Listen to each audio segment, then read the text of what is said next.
皆さんこんにちは。アベマでの2話目と3話目が公開されたので、ぜひ皆さんチェックしてみてください。みんなX でバズってたピラミッドの新しい構造説見ました？これ昔からちょいちょい言われてるやつだけど、本当にこのスキャンが事実だったらかなりロマンある形してますよね。どんだけこれ地中深くまで行くのっていう。はい、皆さん本題ですけど、世界が今試されていますよね。ここもちろん日本でもメディア、テレビではなかなか真実を伝えない。しかし、インターネット、SNS、有権者の告発のおかげで、どんどんその真実が見えてきている。例えばこちら、去年12月3日に突如韓国のユン大統領が戒厳令を発令して話題になりましたよね。戒厳令とはその緊急事態の時に大統領の言うことを何でも聞きなさい状態のことを言うんですけど、なぜ彼は戒厳令を起こしたのか。簡単に言うと、野党側が国に必要な予算を次々とカットして、国の代表であるはずの大統領に必要な予算をことごとくカット。これでユン大統領に何もできない状態を作り出してしまった。サッカーで言うと誰もボールを回してくれないから、貢献することができないっていう。なので、ユン大統領は国家そのものの危機として短期間の戒厳令を発令したんです。それに対して国民は怒り、国際社会からも批判の嵐。ソウル、プサン、テグなど主要都市で連日数百万人規模のデモが行われたんです。普通にニュースを見てたら、これユン大統領が狂って独裁者的なことで戒厳令を発令したって思いますよね。ただ、これ深掘ってみると意外と興味深くて、今回の事件でおそらく裏で意図を操っていたのがこちらの人物。韓国最大野党である共に民主党の代表であるイ・ジェミョン。イ・ジェミョンは過去にムン・ジェン政権の後継者として政権奪還を狙っていた人物なんですけど、2022年の大統領選挙で現在の大統領であるユン・ソンニョルに敗北した人物でした。彼はなかなかの人物で、自分が大統領になるために裏で選挙法違反や企業の私物化、賄賂などいろいろやらかしているみたいなんですね。その結果、現在何件も起訴され裁判を待っている状態なんです。しかしなんと2年4ヶ月も裁判を延期させ、2025年5月15日前までに自分が大統領になれば全てチャラにできるということなんです。そこでユン大統領を引きずり下ろそうという計画。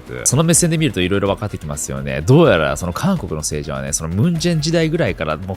選挙だらけだったらしいんですよ。そこでユン大統領がね、一生民主的なやり方で当選して、ただそこでね、彼を引きずり下ろそうと、またこれでね、いろんな不正が行われて、彼は狂ったのか怒ったのか戒厳令を発令した。なのでユン大統領が出した戒厳令は実はあの時、軍が選挙の証拠を抑えるためだったとも言われています。実際今韓国では若者を中心にこのようにユン大統領を守る動きへと発展していってるんですね。この数万人のデモを連日行っているんです。実際に韓国の憲法裁判所で最高裁判所がリベラル寄りだったと、要は左寄りだったと発覚して、ユン大統領に不利な状況が続いていたことから何人かね、裁判官が解雇されたんですね。今まさに韓国の一部政府がやりたい放題するため国民を騙し、昔から何かと政策をね、利用して国民を洗脳してきたことにボロが出始め、国民が気づき動き始めている。政府に洗脳させられていたこと、分断を意図的に作らされていたこと、これが今回のデモの全容だと言われているんです。はい、世界が動いています。ここで最新情報ですが、4月4日、韓国政府はユン前大統領の罷免を決定。こんな感じでユン大統領の賛成派はショックを隠せないようですが、弾劾による日韓関係の悪化などが注目されています。というのも、最大野党共に民主党のイ・ジェミョン代表は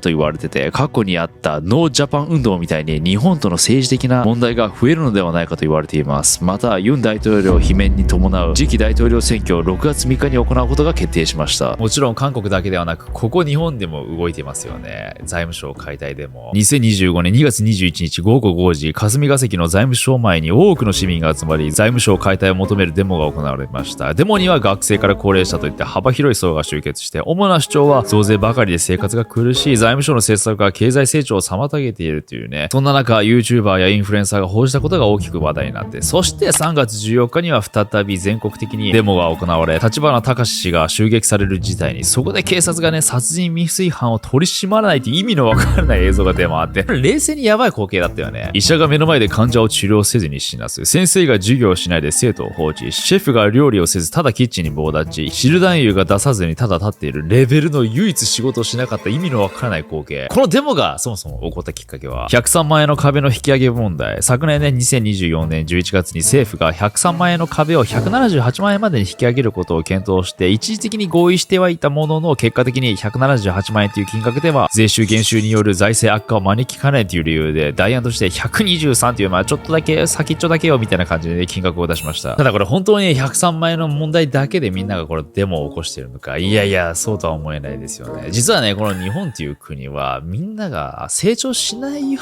うに意図的に作られているシステムがあるようなんです。いくつか例を出すと、消費税アップ。今は 10% の消費税を、今後はね、12% から 15% を検討中なんです。その理由が、日本は働いてくれる若者がどんどん少なくなっていて、高齢者社会になってますよね。国民の社会保障を補うためにみんなからもっとお金を巻き上げる必要があるからっていうね。これじゃあ結局消費活動が減って経済回らないんじゃないですかっていうジレンマ。これがまだ1年。もうここでみんな嫌気をさしてたら、もうこの先もケツになんか入れる必要あるかも。高額療養費制度。これは要は、お前らもっと医療を自分たちで負担しろってやつです。わかりやすいでしょ。X ではね、病気になったら治療を諦めてっていうのか、いや、病院に行くことすらためらうっていうようなポストが、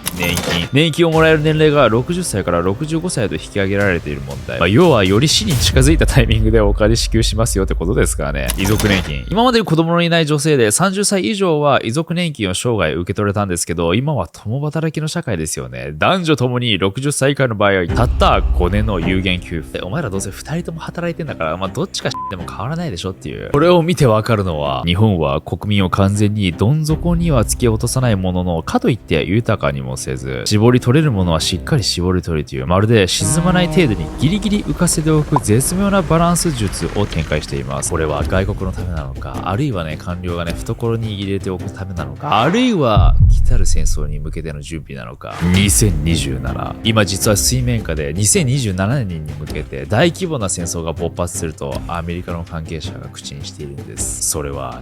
その戦争。こちらは都市伝説ではなくほぼ事実の説です。どういうことなのか。トランプとイーロンが就任してからいろいろ解体し始めてますよね。その一つが USAID の実態。世界をグローバリズム左寄りに進めるために世界中のメディアに資金提供し多様性を推し進めていたことが暴露されました。USAID は30カ国以上で独立系メディアを支援。6200人以上のジャーナリストに2億6800万ドルを提供し、民主党に有利な記事を書かせていたほか、フェイクニュース対策を名目に Trusted News Initiative を設立。この Trusted News Initiative は BBC やワシントンポスト、日本だと NHK がそのメンバーに入ってるって言われてたよね。資金提供に関しては資金提供を受けている事実はありませんと真っ向から否定。先ほどの韓国の大統領の選挙など、この辺もどうやらそこら辺のお金が入ってるなんて話もあります。事実ベースでどういったことにお金が使われていたのかというと、ウクライナのソーシャルメディアインフルエンサーに480万ドル約7億3000万円、グアテマラの LGBTQ 権利擁護団体アソシアションラムダに200万ドル約3億円、子供番組セサミストリートをイラクで展開普及するために2000万ドル約30億4000万円。ウクライナのインフルエンサーに支払われていたお金に関しては確かに政府のウェブサイトにも記載があって、そこにはインフルエンサーは大使館のミッション目標に沿った信頼性があり説得力のあるコンテンツを制作し、ロシアの偽情報の主張に反論することで偽情報と戦う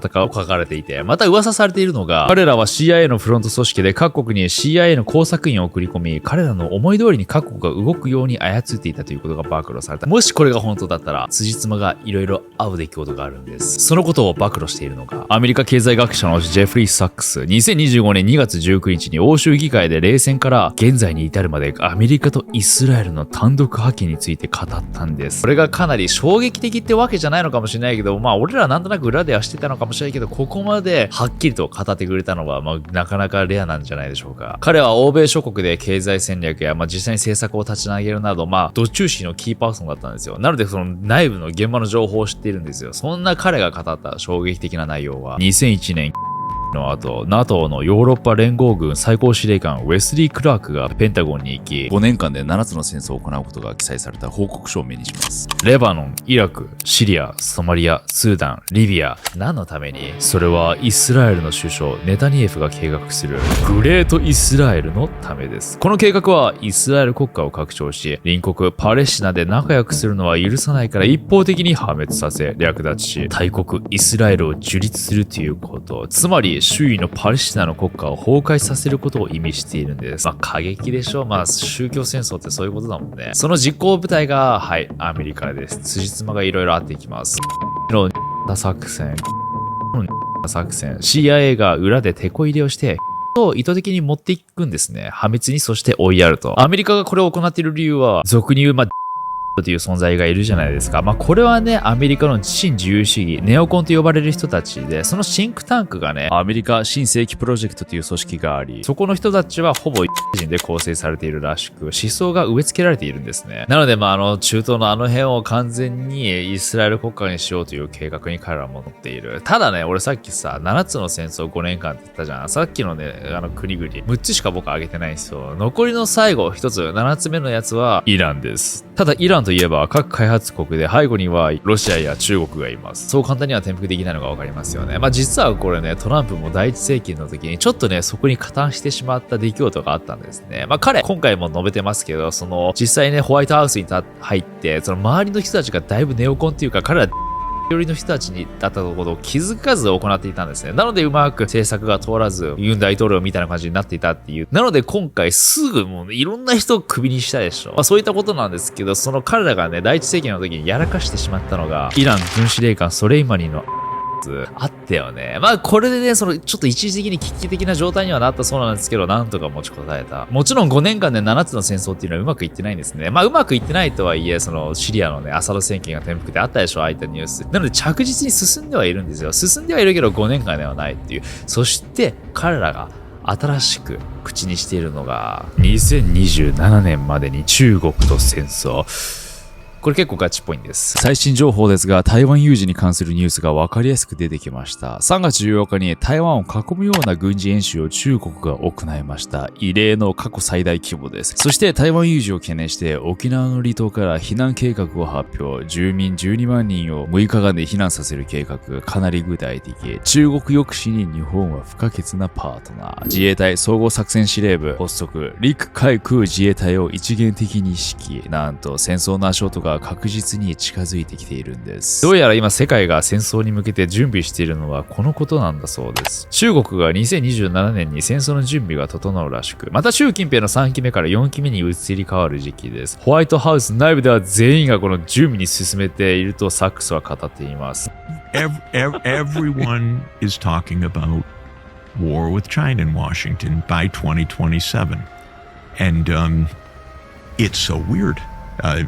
Is if we just are trying to rush headlong into complete destruction. But we have official documents, a Navy strategy saying we must prepare for war with China by 2027. We had a major article in the New York Times. But in any event, it was a story about the Pentagon preparing for war with China. もしこの世界の日本の増税の流れがここに対しての資金集めだとしたら、あり得るのかなこういうことみんな教えて逆に。これは決して都市伝説ではなく、内部の関係者が語っていることで、僕もね、日本のなかなか中枢に詳しい人に聞いたらよく知ってますね、直木村さん。この事実ですよって言ってくれました。なので、もちろん恐怖を煽るわけではなく、もしこういった事実に向けて世界が進んでいるんだったら、僕たちもそれを知ることで、よりね、準備するっていうか、そこで各々ができることがあるかもしれない。はい。なので、今世界が確実に分断しているんですよ。この USAID の実態が暴露されたことによって、それがもうほぼ事実だっていうことが分かりましたよね。なので、今までのディープステート的なやり方の人たちもいれば、そこでより目覚めてじゃないけど、気づいて自分たちの生き方をしている人たちがいて、そこでみんなデモとかさ、ユン大統領のこととか起きていて、さて日本はどうする？僕たちはどうする？引き続き平和を求めましょうよ。それでは皆さんご視聴ありがとうございました。